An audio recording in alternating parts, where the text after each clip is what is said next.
Assalamualaikum warahmatullahi wabarakatuh. A'udzu billahi minasy syaithanir rajim. Bismillahirrahmanirrahim. Alhamdulillahi rabbil alamin.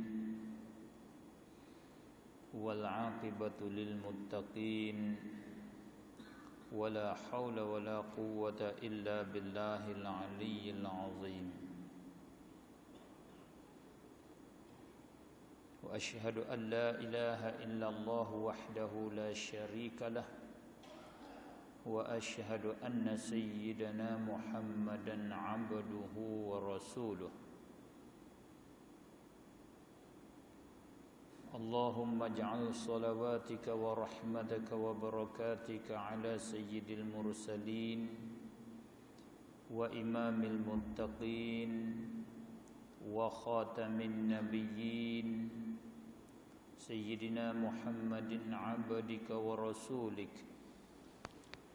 إمام الخير وقائد الخير ورسول الرحمة اللهم ابعثه مقاما محمودا يغبطه الأولون والآخرون اللهم صل على سيدنا محمد وعلى آل سيدنا محمد كما صليت على سيدنا إبراهيم وعلى آل سيدنا إبراهيم إنك حميد مجيد اللهم بارك على سيدنا محمد وعلى آل سيدنا محمد كما باركت على سيدنا إبراهيم وعلى آل سيدنا إبراهيم إنك حميد مجيد أما بعد فإن أصدق الحديث كتاب الله وخير الهدى هدى سيدنا وحبيبنا ومولانا محمد صلى الله عليه وآله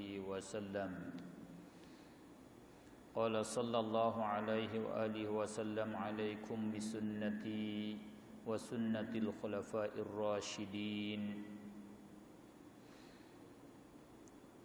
اللهم أرنا الحق حقا وارزقنا اتباعه وأرنا الباطل باطلا وارزقنا اجتنابه اللهم اهدنا الصراط المستقيم صراط الذين أنعمت عليهم غير المغضوب عليهم ولا الضالين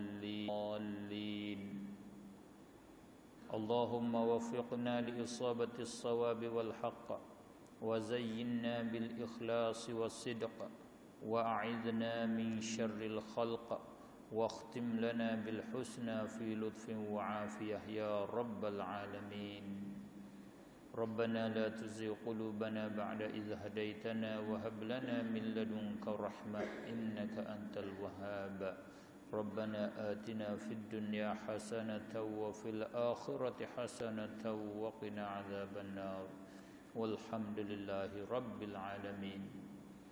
Alhamdulillah, syukur dan puji kepada Allah Subhanahu wa taala di atas nikmat-nikmat yang Allah Subhanahu wa taala kurnia.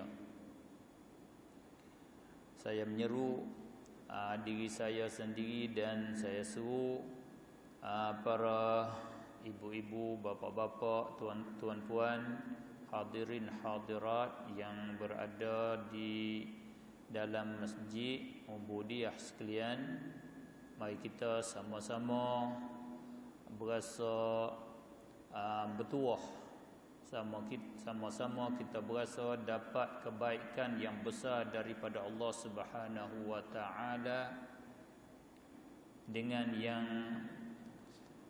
apa yang kebaikan yang ada pada kita.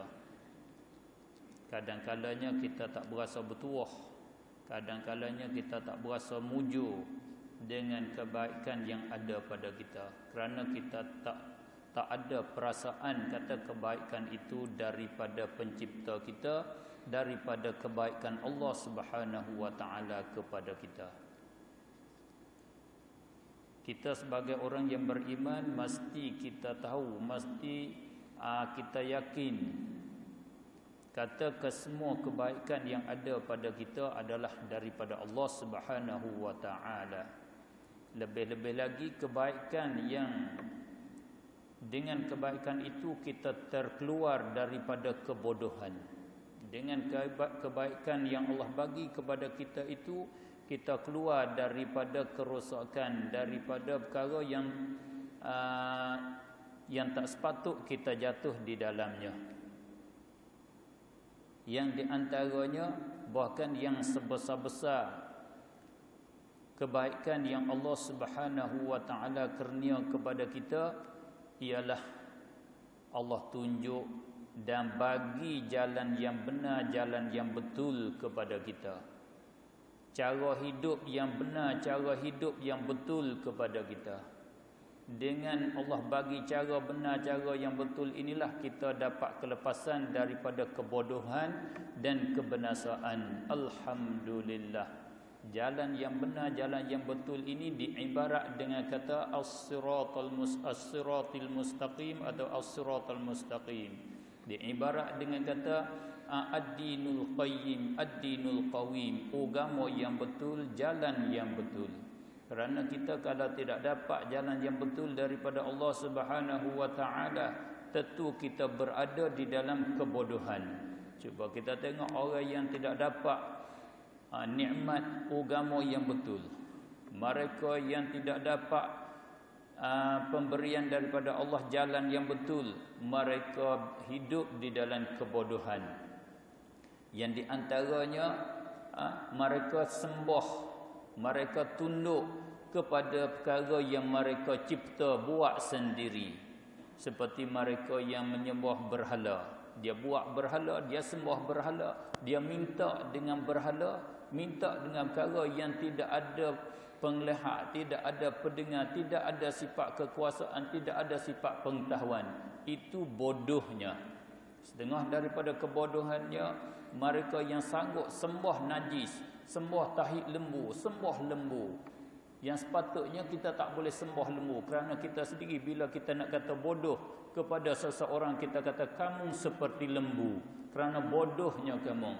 Tetapi oleh kerana kita tidak dapat jalan yang betul, kita sanggup sembah perkara yang bodoh. Kita lebih bodoh daripada lembu tu lagi. Oleh itu kita alhamdulillah di hari ini, alhamdulillah hamdan katsiran tayyiban mubarakan fih. Kita patut syukur kepada Allah sebanyak-banyak syukur kerana Allah Subhanahu wa taala melepaskan kita daripada kebodohan, melepaskan kita daripada kebinasaan dengan dia tunjuk jalan yang betul, tunjuk agama yang benar kepada kita. Alhamdulillah.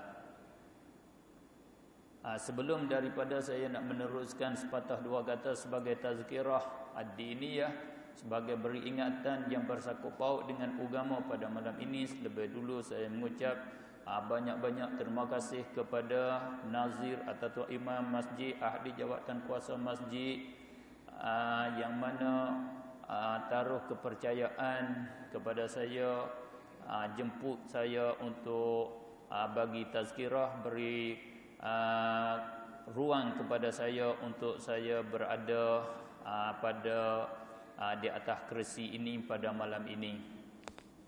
Yang sebenarnya saya bukan daripada ahli penceramah, bukan daripada orang yang berkeahlian di dalam untuk bagi tausiah agama. Saya hanya di sana di petani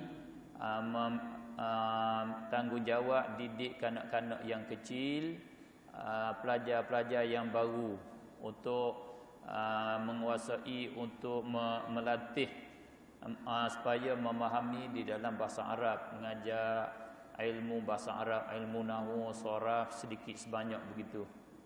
Di samping itu ambil bahagian untuk didik kanak-kanak ke arah akhlak-akhlak Islamiyah, ke arah akhlak-akhlak yang disuruh di dalam agama. Maka di malam ini diminta supaya saya bercakap di dalam tajuk yang tertentu, iaitu tajuk berhubung kait dengan khilaf ulama, adab-adab, cara-cara di dalam khilaf di dalam Islam, akhlak-akhlak di dalam perselisihan di dalam Islam. Memang tajuk ini kalau kita nak mendetailkan dia sangat-sangat panjanglah. Kerana perkara tajuk ni tajuk yang sangat-sangat penting. Pentingnya tajuk sebab kerana agama kita dia terkandung ialah perhimpunan daripada 3 perkara yang besar. Ia berhimpun yang besar, satunya tauhid ataupun akidah yang sebenar. Di ibarat juga dikata juga iman. Yang kedua, perhimpunan agama yang diibarat kata Islam. Yang ketiga, agama tak jadi agama yang sempurna, kena kapuh satu lagi dikatakan akhlak, dikata juga ihsan, dipanggil juga adab-adab Islamiyah. Akidah, alhamdulillah, di satu segi boleh kita kata alhamdulillah, majoriti kita umat Melayu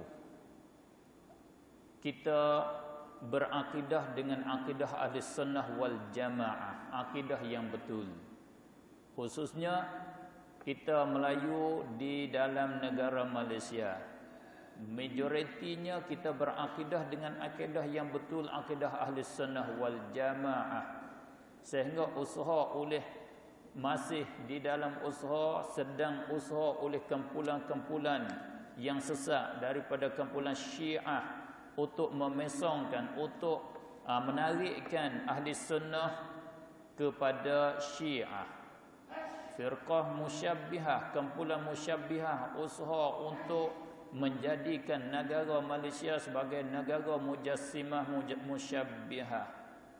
Tetapi alhamdulillah, dengan barakat doa-doa permintaan permohonan daripada ulama-ulama kita, Allah Subhanahu wa taala jaga kita daripada tipu daya mereka itu.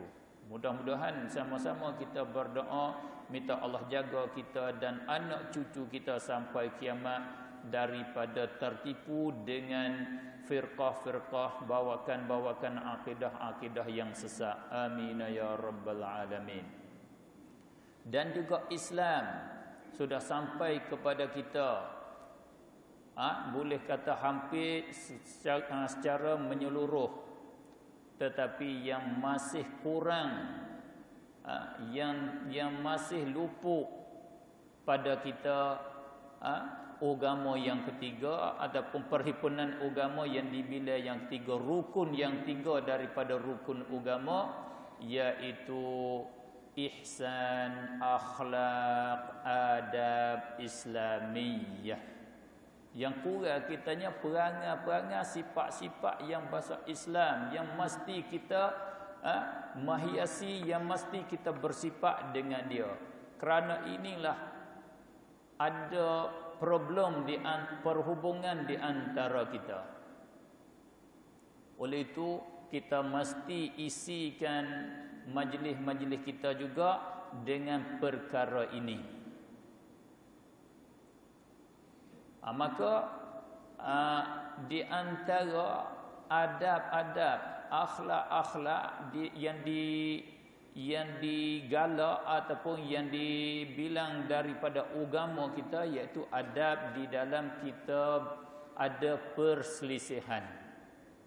Mesti ada akhlak dia, ada adab dia, ada cara-cara yang terbaik yang diajar oleh agama Islam. Maka apakah adab itu? Sebelum daripada sampai ke situ, saya kata pertamanya itu dia panggil cawangan itu kalau kira pokok dia panggil dahan ataupun ranting-ranting. Yang pokok yang kita kena ambil dulu adab syakhsiyah, adab peribadi, adab individu tu dulu. Kerana bila adab individu kita ni kita tidak ada, maka dia akan tak boleh kita nak beradab dengan secara yang ramah, dengan secara perhimpunan. Itu saya seru sekali lagi diri saya dan tuan-tuan, ibu-ibu, bapa-bapa, para hadirin hadirat, mari kita membaikikan peribadi kita masing-masing dengan kita berakhlak dengan akhlak Islamiyah. Bahkan berakhlak dengan akhlak yang baik, yang akhlak Islamiyah ini adalah satu amal, satu perkara yang paling banyak di dalam amalan-amalan baik yang membawakan kita masuk ke syurga. Kerana Sayyidina Rasulullah sallallahu alaihi wasallam bersabda,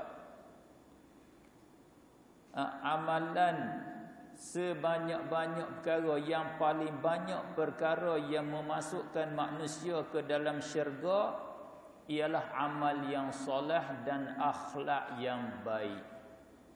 Perkara yang paling banyak yang menyebab manusia masuk syurga, yang membawa manusia masuk syurga, ataupun jalan-jalan yang nak boleh sampai kepada syurga, yang paling banyaknya ialah akhlak yang baik.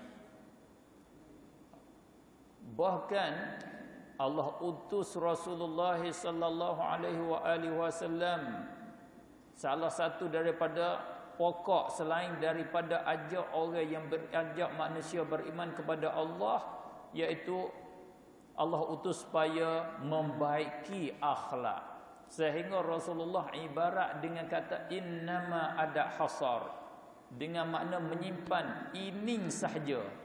Rasulullah kata innama bu'ithtu liutammima makarimal akhlaq. Sungguhnya sahaja diutus akan daku, dilatih akan daku jadi Rasul, demi supaya aku menyempurnakan akhlak-akhlak yang mulia. Ini sahaja dibakit diutus akan daku. Isyarat kata agama ini, akhlak yang mulia ini satu perkara yang besar di dalam agama. Sehingga Allah utus Rasul selain daripada berdakwah kepada beriman, Allah utus supaya ajar akhlak yang mulia. Sebagaimana Rasulullah didik sahabat, ajar sahabat akhlak sahabat. Kalau kita baca latar belakang sahabat seseorang daripada sahabat Nabi, khususnya sahabat-sahabat Nabi yang besar, Masya Allah, tinggi akhlak mereka itu. Kalau kita bercakap tajuk akhlak mereka itu, jauh antara langit dengan bumi kita. Masya Allah. Saya nak sebut, saya berasa kita berasa lemah dah. Saya tak boleh buat, tak kuasa nak buat. Apatah lagi, lebih laginya orang yang tidak terdidik dengan akhlak yang dididik oleh Rasulullah sallallahu alaihi wasallam. Saya tak payah akak contoh. Saya rasa kita semua sudah ada ilmu di dalam tajuk itu. Saya nak mari fokus sedikit kepada tajuk kita. Tajuk kita iaitu pertama tajuk khilaf. Yang kedua adab di dalam berkhilaf. Itu tajuk kita ni. Dan juga tajuk kita hubung kait hukum khilaf. Apa hukum khilaf? 2-3 perkara tadi kita kena tahu, kita kena bincang bila kita bagi tajuk ini. Bagi saya rasa tak memuaskan saya sendiri kalau tak boleh masa yang cukup. Kena panjang masa sikitlah, paling kurangnya 2 jam setengah. Oleh itu saya rasa tak sempat masalah. Kat sini tak izin, tentu orang kat sini tak izin. Serta saya pun rasa tak boleh nak terus sampai kat situ. Nanti tengoklah kalau perahu lekat kat mana, kereta bocor tayar kat mana, kita turun kat situlah. Tak berjanji masa. Kita berjanji kata tengok habis minyak kat mana, kita beradu kat situ. Lebih kurang sekadar kita tunggu Isya. Tadi ingat Tuan Imam kata sekadar kita tunggu waktu Isya. Masuk Isya agak kita break lah. Angkat tangan kata takut saya ralik, takut tak sedar. Bila kata masuk waktu Isya, isyarat kata sudah masuk waktu Isya, sudah habis masa. Pertama kita kena faham makna khilaf. Asal khilaf ini makna bersalahan, perselisihan di antara 2 orang ataupun 3 orang naik ke atas. Asal dia begitu, asal di segi bahasa. Khilaf makna perselisihan, ada bersalahan, ada tak sama di antara seorang dengan orang yang lain, di antara satu kumpulan dengan kumpulan yang lain. Itu asal dia makna khilaf, asal makna dia perselisihan.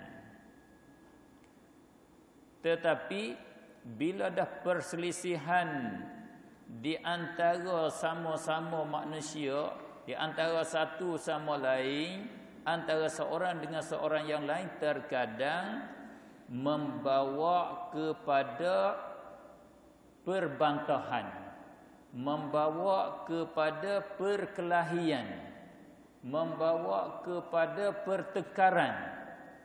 Bila sampai kepada peringkat itu dia panggil, tak panggil khilaf. Khilaf itu dipanggil pula di dalam bahasa Arab, dia panggil tanazu', panggil munaza'ah. Dia panggil munaza'ah. Nama dia berbalah, nama dia berbantah. Sampai kelah peringkat berbantah, sampai peringkat berbantah. Itu naik kelah dia. Kelah tadika dia khilaf. Bila naik kelah apa? Kat sini bagi kalau belajar kelah lepas pada tadika, apa? Menengah. Kelah menengah. Kelah menengah ni dia tinggi. Bila naik sampai kepada kelah U, itu susah sangatlah, tinggi sangatlah. Maka kita kena ukur khilaf kita di hari ini sampai kepada peringkat mana? Peringkat khilaf ke? Peringkat munaza'ah, tanazu', mujadalah, berbantah ke? Naik lagi kelas dia. Bila berbalah, berbantah, sampai kepada antara 2 yang berbalah itu, 2 yang berbantah itu, demi untuk berebut menang. Sama ada dengan cara yang betul ataupun dengan cara yang tidak betul.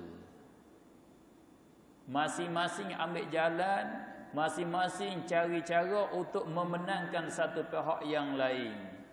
Itu dia panggil berpecah belah. Dia panggil syiqaq bahasa Arab. Mana ambil pihak masing-masing, tak kira dah aku yang betul, kamu yang betul, masing-masing nak ambil cara menang. Wal a'yadza billah. Itu dikatakan khilaf. Bila khilaf sampai kepada peringkat berebut menang, Khilaf sampai kepada peringkat berbantah, itu khilaf yang mardud, khilaf yang mazmum, yang dicela pada syarak.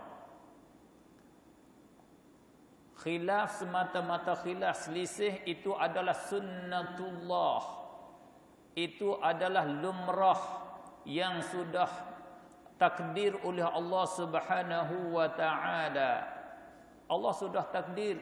Allah kata walidzalika khalaqahum walau syaa'a rabbuka laja'alan nasa ummatan wahidah. Jikalau kehendak oleh Tuhan engkau, tentu Tuhan engkau menjadikan manusia ini satu ummah, satu cara hidup, tidak berselisih. Tentu begitu.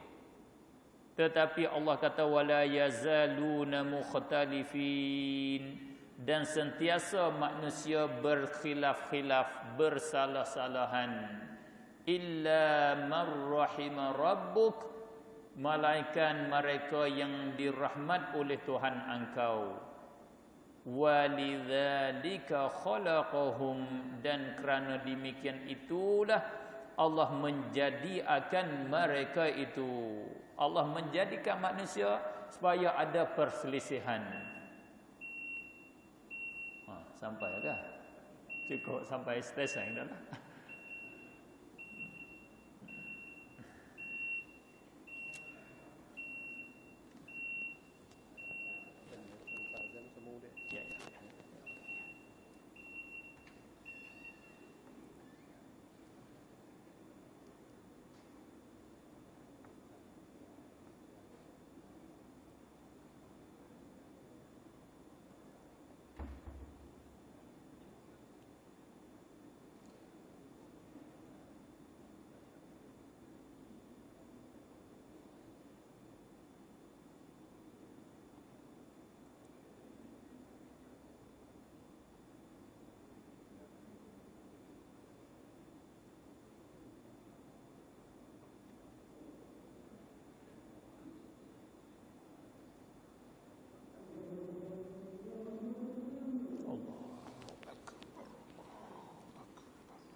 Maka khilaf jadi tabiat, jadi semula jadi, dan khilaf ialah perkara yang dikehendaki oleh Allah Subhanahu wa taala. Allah tidak cela semata-mata khilaf, iaitu khilaf yang terbina di atas tabiat semula jadi yang asli. Inilah yang khilaf berlaku di masa salaf, khilaf di antara sahabat-sahabat Rasulullah sallallahu alaihi wasallam. Khilaf ini dinama khilaf yang makbul, khilaf yang diterima. Tidak siapa nafi, tak boleh nafi. Seperti khilaf sahabat Rasulullah sallallahu alaihi wasallam tentang pertama-tamanya kewafatan Rasulullah sallallahu alaihi wasallam. Adakah Rasulullah wafat ke tak wafat? Ini tabi'i. Semula jadi, kerana bila seseorang itu dia sangat kasih kepada seseorang, dia tak sengka, dia tak kata seorang itu mati. Itu tabi'i nama dia. Seorang yang dia duduk di dalam keadaan biasa, dia guna dengan cara akal yang biasa, dia kata Rasulullah sudah meninggal dunia, Rasulullah sudah wafat. Orang yang sangat kasih kepada Rasulullah rasa tak mahu Rasulullah mati, tak mahu Rasulullah wafat, dia kata Rasulullah bukan mati. Itu biasanya. Saya ingat saya sendiri, semasa tuan guru saya meninggal, hati saya dah fikir, sebentar lagi dia hidup balik ke apa? Saya fikir kata dia ni rasa tak mati sangat ni, rasa nak hidup balik ni. Hati saya duk doa mintalah rasa hidup baliklah. Berasa begitu kitanya kerana kita kasih kepada dia. Ini kata semula jadi. Bila selisih seperti ini boleh jadi sampai kepada peringkat kita berbalah, peringkat kepada kita berbantah, tak sampai. Kerana dia bina di atas semula jadi, bila diperbetulkan, dia boleh terima, aku melampau, aku terlajak dengan sebab aku kasih dengan sebab yang tertentu. Itu dipanggil khilaf, perselisihan yang tidak dicela pada syarak, kerana dibina di atas tabiat, di atas semula jadi, bukan yang dibina di atas hawa nafsu. Khilaf yang dicela pada syarak iaitu khilaf yang yang jadi tekanan, yang tekan, yang tolak, yang mendorong kepada khilaf itu ialah ikut hawa nafsu. Kerana nak bela pendirian peribadi, nak membelakan pendirian jamaah, untuk nak menyampaikan, untuk menjayakan matlamat yang tertentu bagi peribadi, matlamat yang tertentu bagi jamaah, matlamat negara dan umpamanya, khilaf yang dibina di atas itu adalah khilaf yang dicela oleh syarak, khilaf yang salah nama dia. Khilaf itu dia keras, walaupun dia bertentangan dengan al-haq, dia terus di atas pendirian dia. Khilaf ini tidak boleh kita nak nak membaiki dia, tak boleh kita nak ajar adab dia, kerana dia bina di atas hawa nafsu. Khilaf inilah yang jadi rosak, khilaf inilah yang membawa kepada rosak, membawa kepada tumpah darah. Inilah yang Allah kata rosaknya bumi. Bila agama, bila perkara yang benar dikontrol ikut ahwa, ikut hawa nafsu, maka bumi dan langit akan rosak. Mereka yang di bumi akan rosak, seperti apa yang dok berlaku di depan mata kita pada hari ini. Allah kata walau ittaba'al haqqu ahwa'ahum, la fasadatis samawati wal ardu wa man fihin. Jikalau al-haq ikut akan hawa-hawa mereka itu, kalau agama, kalau perkara yang betul turut hawa-hawa kandak-kandak mereka yang ikut hawa nafsu, la fasadatis samawati wal ard, tentu rusak langit dan bumi, wa man fihin, dan mereka yang ada di dalamnya. Rusak mereka yang berada di bumi, bahkan mereka berada di langit pun akan rusak. Oleh itu nafsu, hawa nafsu ni kita mesti jaga-jaga. Di sana kita kena tahu ada di sana khilaf yang duduk di antara yang dicela, khilaf yang duduk di antara yang dipuji, yang tidak dicela. Nak kata dicela pun tak boleh, nak kata dipuji pun tak boleh. Tilik kepada keadaannya, yang ialah di antaranya khilaf pada hukum-hukum fara', hukum-hukum fiqh yang di antaranya. Khilaf ini jika dia terbina, jika dia bina di atas hujah-hujah syar'iyah,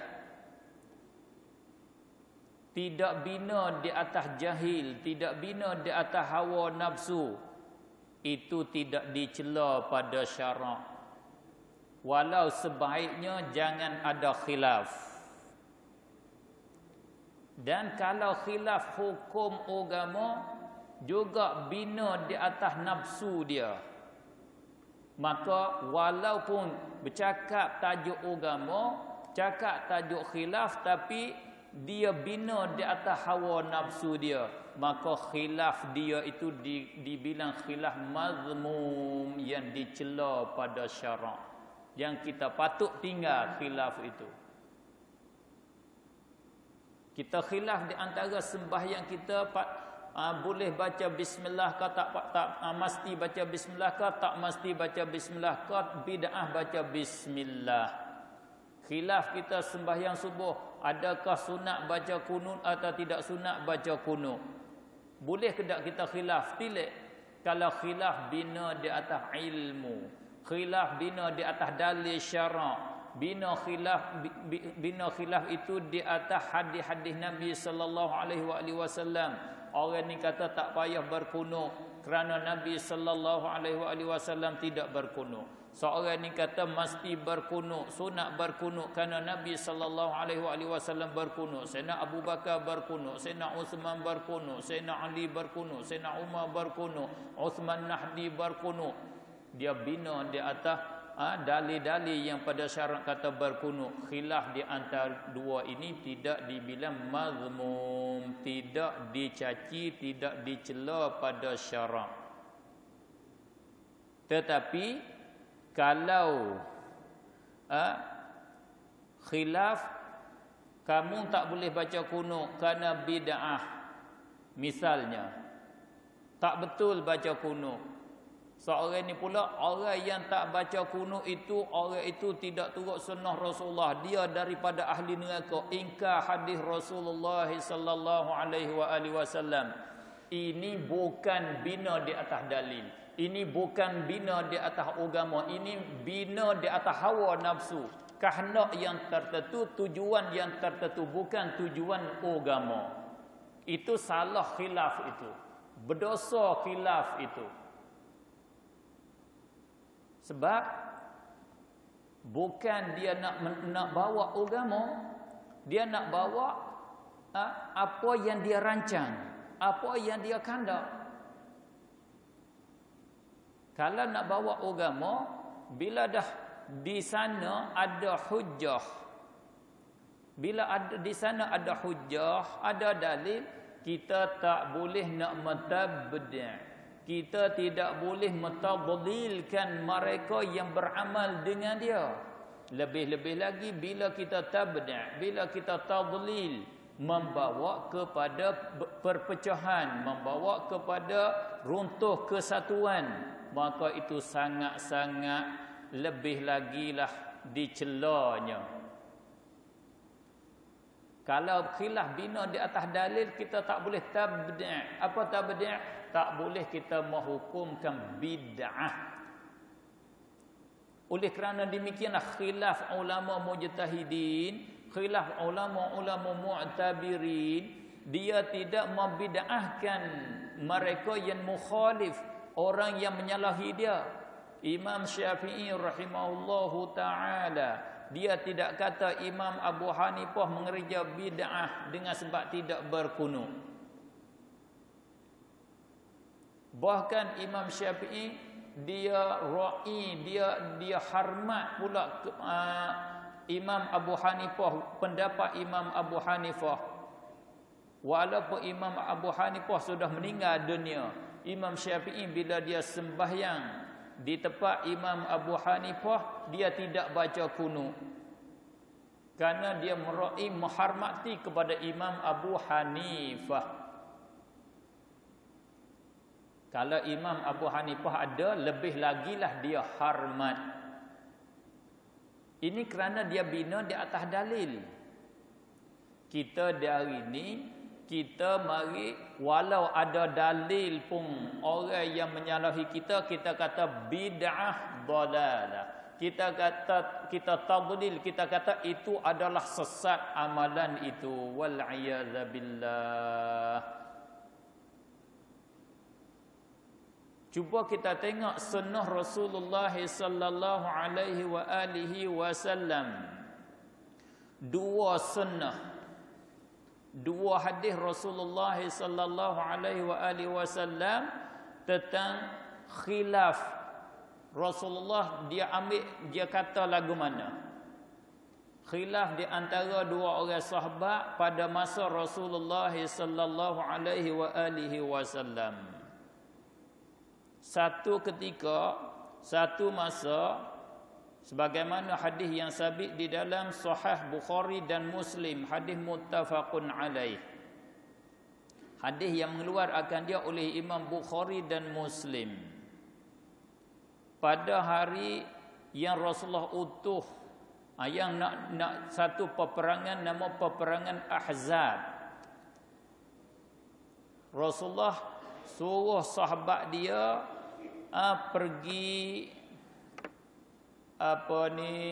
pergi buat kepungan kampung Yahudi Bani Quraizah. Rasulullah arah. Rasulullah kata la yusalliyanna ahadunil asra illa fi Bani Quraizah. Kumpulan kamu yang nak pergi buat kepungan, buat likungan Bani Quraizah, ingat, la yusalliyanna ahadun, jangan sembahyang oleh seorang daripada kamu al-asra akan asar illa fi Bani Quraizah, melainkan pada kampung Bani Quraizah. Kena pergi semaya asar kat sana, jangan semaya asar kat tengah jalan. Rasulullah kata. Bila Rasulullah beri arahan, semua pakat keluar. Pergi berhadap kepada Bani Quraizah. Bila pergi ni dia tak sama. Ada yang pergi cepat, ada yang pergi lambat. Ada yang jam. Ada jam tepat tol, macam-macam lah. Ada tol punah, rosak, kena kostal, macam-macam lah. Oleh itu, ada yang sempat, ada yang mendapat waktu asar di tengah jalan. Tak sempat sampai kepada Bani Quraizah. Di tengah jalan saja masuk waktu asar. Bila masuk waktu asar di tengah jalan, maka kata setengah daripada jamaah, kata puak kami tidak boleh sembahyang di sini. Mesti kita kena semaya asar di kampung Bani Quraizah. Kena pergi semaya asar kat sana. Kerana Rasulullah sallallahu alaihi wasallam kata kepada kita, jangan sembahyang malaikat kena sembahyang di Bani Quraizah. Satu kumpulan lagi dia kata tak boleh. Kita kena sembahyang kat sini kerana asar sudah masuk. Rasulullah kata, Rasulullah bukan tujuan dia, bukan murad Rasulullah, bukan maksud Rasulullah sallallahu alaihi wasallam supaya kita sembahyang di asar di Bani Quraizah. Maksud Rasulullah suruh supaya kita cepatkan perjalanan. Rasulullah nak suruh kita cepat, suruh usaha supaya sampai ke Bani Quraizah masuk waktu asar. Dia semaya kat sana. Bukan dia larang sembahyang di tengah jalan. Maka puak yang pertama, kumpulan yang pertama, dia berpegang dengan mantuk nama dia. Kalau kita belajar di dalam ilmu usul fiqh, dia pegang dengan mantuqul hadis, apa yang dicakap oleh hadis, makna yang betul-betul yang zahir bagi hadis. Kumpulan yang kedua, dia istinbat, dia ijtihad daripada hadis Rasulullah. Dia faham daripada hadis Rasulullah ini, faham makna, maksud, tujuan Rasulullah apa. Dia tilik kepada makna. Seperti kata haram arak. Haram arak, asal araknya iaitu perahan.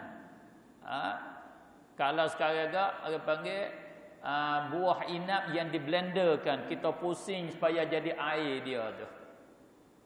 Dia panggil itu arak.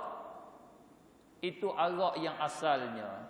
Maka syarat mengharamkan arak iaitu mengharamkan perahan atau jus yang sudah jadi masam daripada buah inab. Itu yang asalnya. Kemudian kalaulah jus ataupun air tua yang masam yang memabuk, adakah haram? Kalau sekarang air daun ketung, kat sana dipanggil air daun ketung. Sini air daun ketung tak? Ada tak sini? Kat sini tak ada. Minta Allah jagalah. Kalau ada kat sini pun ambil kat sana juga. Kerana kelai dia kat sana pun tak ada kelai sangat. Kelai dia kat sana sikit. Tapi yang orang sana buat kelai kat sana. Maka setengah daripada, ni sebagai contoh saja, setengah daripada ulama yang faham zahir hadis, dia kata yang haramnya, yang dipanggil araknya ialah jus buah inab yang masam yang memabuk tadi. Adapun air daun ketung, tuak masam kita tidak dipanggil arak. Tidak boleh kita nak pukul 40 pukul bila dia minum, kerana ini bukan arak. Itu dia tilik kepada zahir. Tetapi imam kita Syafi'i, khususnya mazhab Syafi'i, dia tilik kepada makna. Sebab apa? Kerana apa Allah mengharam akan arak? Agama mengharam akan arak kerana arak itu memabukkan, menghilangkan akan akal. Maka tiap-tiap perkara yang menghilang akan akal, perkara ini dibilang hukum seperti arak. Ini tilik kepada makna. Ini kata bina di atas dalil. Kemudian dua kumpulan tadi bila sampai kepada Rasulullah sallallahu alaihi wa alihi wasallam, Rasulullah sallallahu alaihi wa alihi wasallam tidak mencela, tidak mencaci akan satu kumpulan daripada dua itu, tidak cela mana-mana satu daripada kedua-dua itu, dengan sebab kedua-dua itu dia khilaf bina di atas bina di atas faham, bina di atas ilmu, bina di atas kaedah syarak. Bukan dia nak bina di atas pandangan dia, bukan dia kerana hawa nafsu dia, bukan kerana kumpulan dia, bukan kerana edu-bedu dia, bukan kerana negara dia. Dia faham daripada hadis Rasulullah sallallahu alaihi wasallam. Seorang ni dia faham kapuh himpun dengan hadis-hadis yang lain. Sembahyang ini mesti sembahyang di dalam waktu dia. Tak boleh takhir sehingga habis waktu. Tak boleh. Oleh itu Rasulullah suruh sembahyang asar ke Bani Quraizah. Kita ni tak sempat nak sembahyang asar. Kalau sampai kepada Bani Quraizah habis waktu asar, tak dapat tidak kita kena sembahyang di tengah jalan. Sebabnya waktu ini dihadkan, tak haram kita mengeluarkan dia. Rasulullah bukan kanak kita sembahyang asar kat sana. Dia bina di atas dalil. Sebab itu Rasulullah tidak cela. Yang sembahyang kat sana pun Rasulullah tidak cela, kerana dia faham betul-betul apa yang dikata oleh Rasulullah sallallahu alaihi wasallam.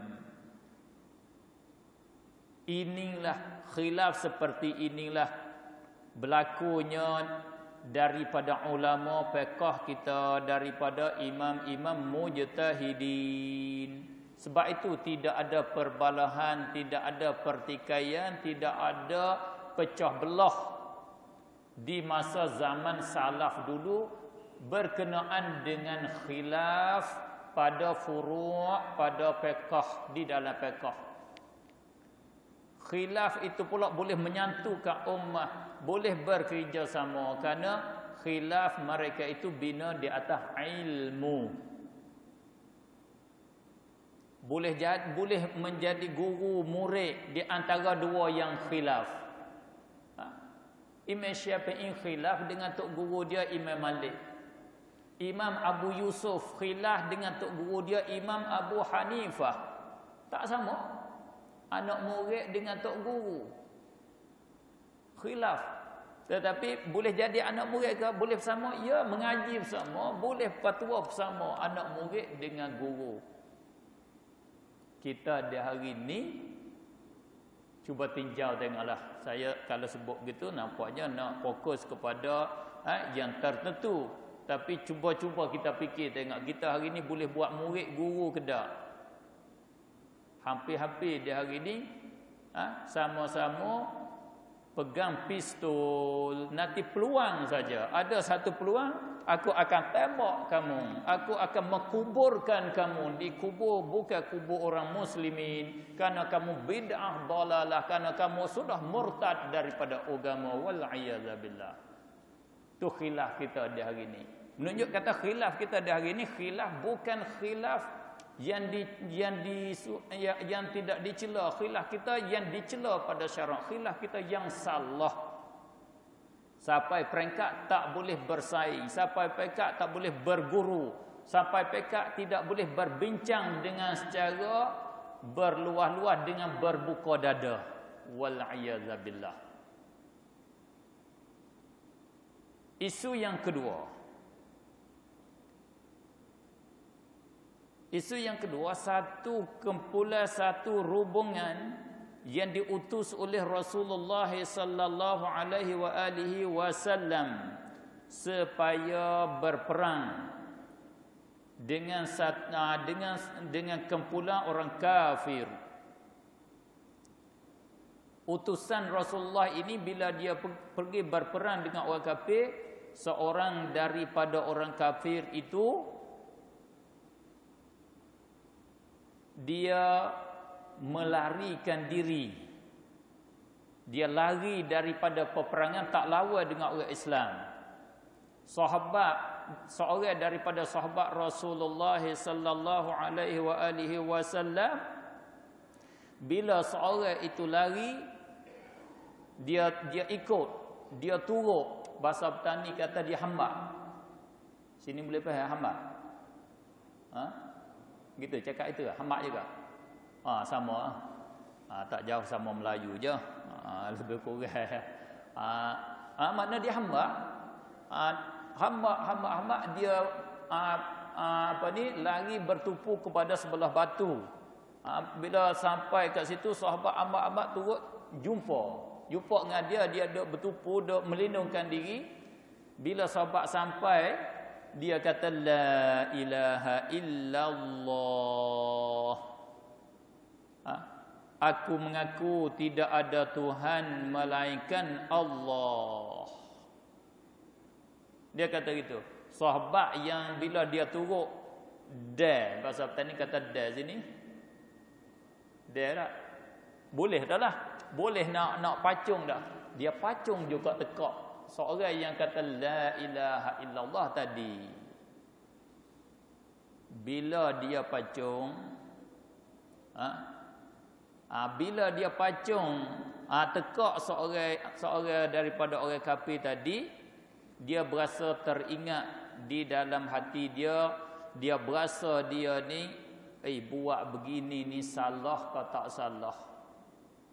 Dia cerita kepada Rasulullah sallallahu alaihi wasallam tajuk tadi. Rasulullah tanya dia, kata kepada dia, adakah dia berkata la ilaha illallah dan awak membunuh dia? Aqala la ilaha illallah wa qataltah. Adakah dia tadi kata la ilaha illallah, engkau bunuh dia? Jawab dia, ya. Dia kata la ilaha illallah ya Rasulullah. Tetapi dia kata la ilaha illallah itu kerana takut daripada senjata. Bukan dia kata tu nak masuk Islam, dia takut aku nak bunuh dia. Sebab itulah aku membunuh dia. Kata Rasulullah sallallahu alaihi wasallam, afala syaqaqta an qalbih. Maka adakah tidak engkau, sebab apakah engkau tidak belah dadanya, tak belah perutnya, supaya engkau tahu kata dia kata kerana takut kepada pedang. Boleh kamu nak bunuh? Siapa yang boleh nak bunuh orang yang kata la ilaha illallah?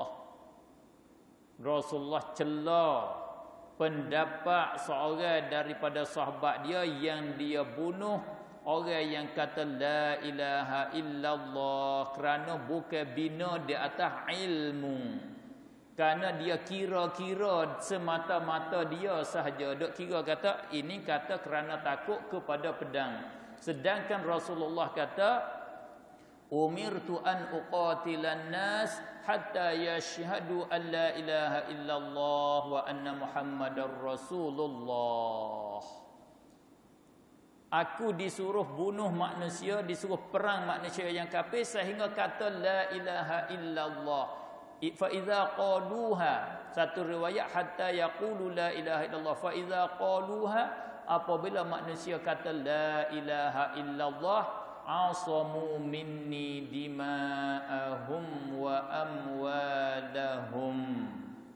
Mereka itu memeliharakan darah mereka itu daripada aku dan memeliharakan harta mereka itu daripada dirampas. Maka Rasulullah cela seorang sahabat tadi kerana dia menghukum, dia berpendapat menyalahi dengan kaedah Rasulullah sallallahu alaihi wasallam, tak bina di atas hadis Rasulullah sallallahu alaihi wasallam. Itulah Rasulullah, dia tidak maaf. Rasulullah dia cela orang yang mempetua, orang yang buat pendapat bi ghairi ilmin, dengan tidak ada ilmu. Serta Rasulullah mengulang-ulangkan perkataan, kata kamu bagaimana kamu dengar orang kata la ilaha illallah yang bermaksudnya. Satu isu lagi, hubungan sahabat di dalam musafir, di dalam perjalanan, di dalam hubungan sahabat, di dalam perjalanan seorang daripada sahabat itu kena batu kat kepala dia, pecah kepala dia, luka di kepala dia. Kemudian di dalam perjalanan itu yang pecah kepala tadi, dia tidur mimpi jima keluar mandi. Masya Allah, kuatnya orang Arab. Dalam perjalanan pun dia mimpi lagi. Mimpi keluar mandi. Kemudian dia tanya sahabat-sahabat kawan-kawan dia, macam mana aku ni? Aku ni kena mandi wajib. Kemudian aku luka kat kepala. Aku ni luka kalau mandi musim pula, musim itu musim sejuk. Aku kalau mandi mana aku luka. Bolehkah aku nak tayamum? Aku nak tayamum boleh ke tak? Tanya di dalam kalangan sahabat yang ramai-ramai. Maka jawab setengah daripada para sahabat, bukan seorang lah, banyak orang daripada para sahabat kata, manajidulaka rukhsah, puak kami tak dapat bagi engkau kemudahan, kelonggaran, sedangkan engkau wa anta taqdiru 'alal ma', sedangkan engkau kuasa nak guna air, faghtas, hendaklah engkau mandi. Engkau kena mandi. Walau bagaimana boleh guna air, sejuk pun, luka pun kamu kena mandi. Maka dia seorang daripada sahabat tadi yang luka, dia pun mandilah kerana nak sembahyang subuh. Nak sembahyang tak boleh nak sembahyang dengan hadas. Bila mandi mati. Kerana musim sejuk, kena air, luka lagi, mati. Bila mati, sahabat Rasulullah yang ramai tu berhadap sama Rasulullah, cerita hal perkara yang berlaku. Bila cerita kepada Rasulullah sallallahu alaihi wasallam, Rasulullah kata, qatalahumullah, bunuh mereka itu akan dia. Puakmu ni bunuh orang, bunuh saudara, minta Allah membunuh akan puak kamu, minta Allah cela, minta Allah balas puak kamu. Rasulullah cela sahabat yang memberi fatwa bighairi ilmin, serta Rasulullah kata, ala sa'alu idza lam ya'lamu, hendaklah mereka itu tanya apabila mereka itu tidak mengetahui. Bila tak pandai, tanyalah. Fa innama shifaa'ul 'ayyi, sesungguhnya penyembuh, ubat bagi jahil, ubat bagi tidak tahu itu as-su'al, tanya. Sesungguhnya memadai akan seorang itu bahawa tayammum ia, kata Rasulullah sallallahu alaihi wasallam. Cuba kita tengok, Rasulullah cela pendapat yang tidak bina di atas ilmu. Pendapat tadi yang dua tadi, yang dulu tadi, kedua-dua Rasulullah tak cela kerana dia bina di atas ilmu. Pendapat ini dia tidak bina di atas ilmu, Rasulullah cela, sehingga Rasulullah hukum kata bunuh saudara lagu tu. Bila fatwa tak betul. Ya, dari sinilah kita wajib, kita orang awam wajib bermazhab. Haram kita istinbat, haram kita faham daripada Al-Quran dan Al-Hadis terus. Tak boleh. Sebab kalau kita faham tak betul, kita tak pandai, silap kita dinama kita salah. Bila kita kalau sampai mati seseorang, dihukum kita bunuh seorang itu. Kalau dia ibadat dia tak sah, kita ibadat tak sah, tidak dikira oleh Allah Subhanahu wa taala kerana kita jahil. Bila kita jahil, wajib di atas kita tanya. Kena kata Allah kata fasalu ahla dzikri in kuntum la ta'lamun. Itu makna khilaf. Khilaf, ada khilaf yang tidak dicela, ada khilaf yang dicela. ada khilaf yang duduk di perantaraan antara dicela atau tidak dicela. Oleh itu adab khilaf. Bila kita ada khilaf, kita nak buat macam mana? Cara adab khilaf, kita kena meraihkan khilaf saudara kita. Kita kena jaga persatuan. Kita jaga persatuan ummah, persatuan masyarakat pertama-tamanya. Bila kita ada satu pandangan yang berbeza dengan pandangan orang yang lain, yang bina di atas dasar yang dibenar, mesti kita kena raih pertama-tamanya persatuan. Kita kena menyelesaikan dia dengan secara syarak, sebagaimana sahabat Rasulullah sallallahu alaihi wasallam menyelesaikan perkhilafan di antara mereka.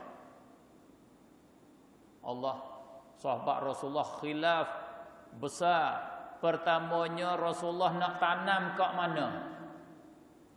Nak tanam kat mana? Tanam kat Baqi' ke nak tanam kat mana?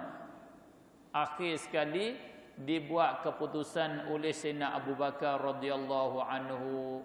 Dia mendatangkan hadis Rasulullah sallallahu alaihi wasallam kata, nabi-nabi anbiya itu ditanam pada tempat mati mereka itu. Nabi-nabi ke semua, di mana dia mati, di situlah tempat tanam dia. Sahabat semua puas hati dengan keputusan Abu Bakar, kerana keputusan Abu Bakar bina di atas hadis Rasulullah sallallahu alaihi wasallam. Begitu juga khilaf siapa nak jadi khalifah selepas daripada Rasulullah sallallahu alaihi wasallam. Khilaf, orang Mekah kata dialah berhak jadi khalifah kerana dia dulu Islam, masuk Islam awal-awal. Orang Madinah kata dia pembantu Rasulullah, puak dialah sepatut jadi khalifah. Maka dapat penyelesaian yang baik dengan Sayyidina Abu Bakar radhiyallahu taala anhu juga. Demi kerana persatuan ummah, kerana tak bagi perceraian perbalahan di antara ummah. Dan khilaf ini adab dia kita kena meraihkan. Selain daripada jaga kesatuan ummah, kita kena meraihkan pandangan yang lain. Kita tak boleh kata pandangan yang lain itu sesat, salah, jika dia bina di atas hujjah syar'iyah. Barulah khilaf itu tidak dicela ataupun kita beradab dengan adab khilaf. Contoh, kalau kita khilaf di antara wajib baca bismillah atau tidak wajib baca bismillah, bagaimana kita nak berfungsi dengan khilaf ini? Tentu pertamanya kita kembali kepada hujjah syar'iyah. Adakah mereka yang baca bismillahirrahmanirrahim di dalam sembahyang dia itu ada hujjah-hujjah yang bahasa syarak? Ada dalil ke tak yang bahasa syarak? Kalaulah kita tanya dia, kita boleh berdepan, boleh berlapang dada. Macam mana kamu baca bismillah sedangkan Rasulullah tak ada bismillah? Tak ada payah. Tak ada payah kita nak buka dada, nak berdepan. Kalau khilaf, kalau kita betul-betul ikhlas, betul-betul kita nak menyampaikan agama Allah Subhanahu wa taala, saya kata sangat mudah. Di dalam zaman ni siapa kata payah kita nak berlapang dada untuk kita nak cari kebenaran? Saya kata sangat mudah sangat. Yang jadi payah tentu faktor yang luar. Sebab yang luar, amrun kharij, kalau yang luar suku. Bila dah saudara kita misalnya, kami beramal dengan kata baca bismillahirrahmanirrahim kerana kami bina di atas hadis Rasulullah sallallahu alaihi wasallam yang banyak yang sahih. Di antaranya hadis yang meriwayatkan dia oleh Sayyidina Anas radhiyallahu taala anhu. Di antaranya hadis yang meriwayat oleh Abu Hurairah radhiyallahu taala anhu. Di antaranya hadis yang meriwayat oleh Ummu Salamah radhiyallahu taala anha. Banyak yang kami berpegang, dalil yang kami berpegang dengan dia. Oh begitu. Kalau gitu tak ada masalah. Kamu nak beramal. Aku nak beramal dengan pandangan aku. Tak ada masalah. Kemudian yang mana kalau kita ajak orang beramal dengan tidak bismillah, adakah punca bagi berpecah belah? Kalau tak jadi punca berpecah belah, mari kita beramal dengan tidak baca bismillah kerana ada hujah juga ni, kita tukarlah. Kita duk baca bismillah nampak lambat. Kerana kita bola-bola main dalam TV nak sudah dah. Kalau kita baca bismillah lambat sikit. Kita mari tak usah baca bismillah lah, cepat boleh tengok bola-bola ni. Lebih lagi bola Eropah susah juga nak tengok jari-jari sekali ni misalnya. Tak ada masalah. Tetapi kalaulah kita kata tinggal bismillah, mari ajak tinggal bismillah menyebab bagi perpecahan, maka baik kita tinggal, bahkan wajib kita tinggal, kerana setengah pada adab kita kena jaga perpecahan. Dengan sebab amalan dia buat tidak nyata kata salah, lebih-lebih lagi nyata kata betul, lebih lagi lah sangat kita kena jaga. Itu adab khilaf. Mudah-mudahan dengan secara kesimpulannya, adab khilaf kita mesti berluah dada, berlapang dada. Kita boleh berdialog, kita boleh berbincang, kita boleh berkira dengan secara baik. Kalau kita tengok sejarah Imam Syafi'i radhiyallahu taala anhu, dia ada berdebat, dia ada berdialog, bermujadalah dengan tok guru dia Muhammad bin Al-Hasan Asy-Syaibani. Tok guru dia Muhammad bin Al-Hasan Asy-Syaibani anak murid bagi Abu Yusuf. Abu Yusuf anak murid bagi Imam Abu Hanifah. Muhammad bin Al-Hasan Asy-Syaibani sampai peringkat, setengah kata sampai peringkat mujtahid. Imam Syafi'i buat guru dengan dia. Tetapi bila Imam Syafi'i sampai pada peringkat mujtahid, ada berpendapat khilaf dengan tok guru dia. Dia bercakap depan dada. Tok guru dia tanya begini, dia jawab. Guru dia tanya, Imam Syafi'i jawab. Guru tanya, Imam Syafi'i jawab. Sudah jawab setengah masalah tu, guru dia terima. Oh betul. Ya, aku terima. Tak ada masalah. Di hari ini sebagaimana yang saya kata tadi, bila berdebat, bila kita berbincang demi untuk mengambil menang.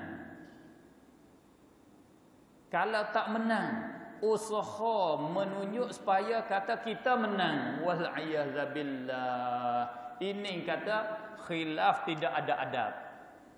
Allah banyak yang yakin kata dia kalah.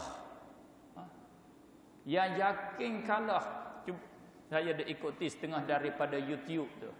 Bahasa sana sini panggil YouTube lah. Sana panggil YouTube. Panggil YouTube, sana YouTube. Orang sana panggil YouTube. Saya pun tak tahu, Inggeris saya tak pandai, buta huruf Inggeris ni. Saya ikut-ikut, saya eja Inggeris tu seperti Rumi. Saya baca gitu sebab orang sana panggil YouTube tu. Semacam Rumi ke? Baca ikut Rumi begitu jelah. Cara hejaan Rumi je. Dia ada perdebatan di antara ahli sunnah wal jamaah dengan musyabbihah. Yang kalah dia betul-betul. Seperti Muhammad Alawi kita, Sayyid Muhammad Alawi radhiyallahu anhu di Mekah. Dipanggil ayahnya, dipanggil abuya Muhammad Alawi kita.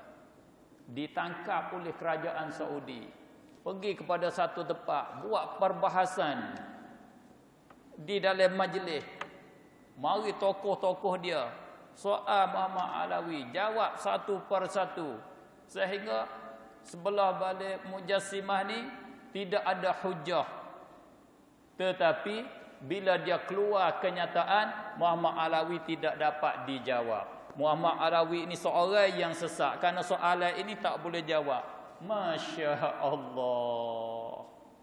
Ada video dia potong, tepat boleh jawab dia potong, tepat nampak kata dhaif dia masukkan. Ini dia kata inilah tanda orang yang sesat, tidak ada hujah. Masya Allah. Ini khilaf apa kita nak kata? Itu sebagai gambaran, Oleh itu saya harap kepada kita kesemua insaf. Jangan kita gaduh. Dan saya harap kepada kita semua cuba-cuba usaha mendapat kayu ukur, usaha mendapatkan tali ukur, usaha mendapatkan neraca untuk buat timbangan, untuk buat timbang perkara yang sebenar. Cari neraca yang sebenar supaya kita nak timbang perkara yang dua perkara, yang manakah naik kilo, yang manakah berat kilonya, timbangannya, berat timbangannya.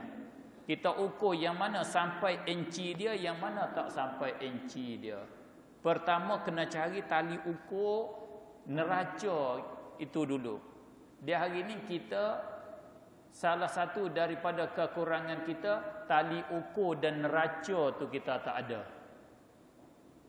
Tali ukur kita di hari ini, Allahu Akbar, setengah daripada tali ukur kita nama tali ukur kita. Ini betul ke tak betul? Ini betul. Sebab Tok Guru kata, Tuan Guru, Tok Baba benar. Bukan Tuan Guru saja, Tok Baba benar dia tu. Daripada bertani benar. Kita kena pakai ni. Ini bukan tali ukur. Setengahnya dia ukur dengan janggut. Itu betul. Dengan sebab, cuba tengok janggut dia panjang sampai kat dada benar. Dia ukur dengan janggut. Setengahnya dia ukur dengan kearaban. Itu betul. Sebab dia orang Arab. Dia ukur dengan Arabnya. Setengahnya dia ukur dengan serban. Sebab tu saya pakai serban banyak supaya jadi tali ukur. Baba tu satu serban. Baboli ni dua serban. Yang baluk lagi, yang letak ke atas lagi. Hari ni tinggal satu lagi. Hak kak ni tak bawa hari ni. Ukur kak pakaian, ukur kak serban. Itu tak betul. Setengahnya ukur dengan peringkat. Orang ni peringkatnya BA. Hak ni peringkatnya MA. Kena lebih MA. Walau MA umurnya baru 22 tahun misalnya. Yang peringkat BA itu 50-70 tahun dah. Kena benar BMA lagi. Sebab hak ni BA, hak ni MA. Ya kena tinggi M lah dengan B. Sebab lepas A, B. Nak sampai M tu lambat lagi. C, D, E, F. Banyak sampai M. M tu kelas tinggi. Mana besar lagi orang MA. Itu tidak betul. Tali ukur itu tidak betul. Tali ukur dia, kita kena kenal tali ukur tu apa dia yang buat pengukuran yang sebenar. Itulah yang kita kena usaha, cuba kita usaha cari tali ukur yang sebenar. Supaya kita ukur perkara-perkara yang khilaf ini, yang manakah yang betul, yang mana yang tidak betul. Yang sebenarnya untuk nak buat ukuran ini bukan kelas kita, bukan peringkat kita. Kena peringkat orang yang ada kemahiran pada hakikatnya. Walau bagaimanapun, saya harap bahawasanya kita cuba-cuba usaha, walaupun tak dapat sepenuhnya, kita bolehlah setengah daripadanya.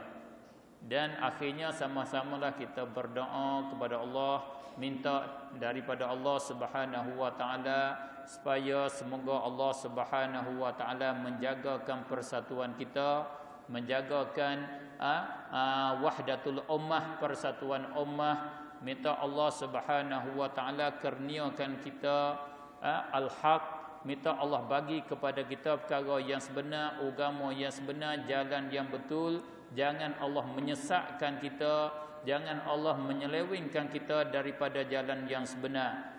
Minta Allah kabulkan doa kita yang kita selalu berdoa di waktu subuh. Sama-sama kita berdoa dengan doa di waktu subuh, baik di waktu subuh dan juga selepas daripada solat. Mudah-mudahan Allah kabul doa kita dengan bulat hati kita, dengan ikhlas hati kita. Mari kita bercuci hati kita, bertawajuh kepada Allah Subhanahu wa taala. Mari kita berdoa dengan doa qunut Rasulullah sallallahu alaihi wasallam. Ya Allah, kami ikut doa Nabi-Mu, ya Allah, terimalah doa kami ini, ya Allah. Allahumma hdina fi man hadait, wa afina fi man afait, wa tawallana fi man tawallait, wa barik lana fi ma a'tait, wa qina bi rahmatika syarra ma qadait. اللهم لا تزغ قلوبنا بعد إذ هديتنا وهب لنا من لدنك رحمة إنك أنت الوهاب. اللهم حبب إلينا الإيمان وزينه في قلوبنا وكره إلينا الكفر والفسوق والعصيان واجعلنا من الراشدين واجعلنا من عبادك المؤمنين المخلصين واجعلنا من الفائزين في الدارين آمين يا أرحم الراحمين. ربنا آتنا في الدنيا حسنة وفي الآخرة حسنة وقنا عذاب النار. وصلى الله وسلم على سيدنا محمد وعلى آله وصحبه أجمعين والحمد لله رب العالمين. والسلام عليكم ورحمة الله وبركاته.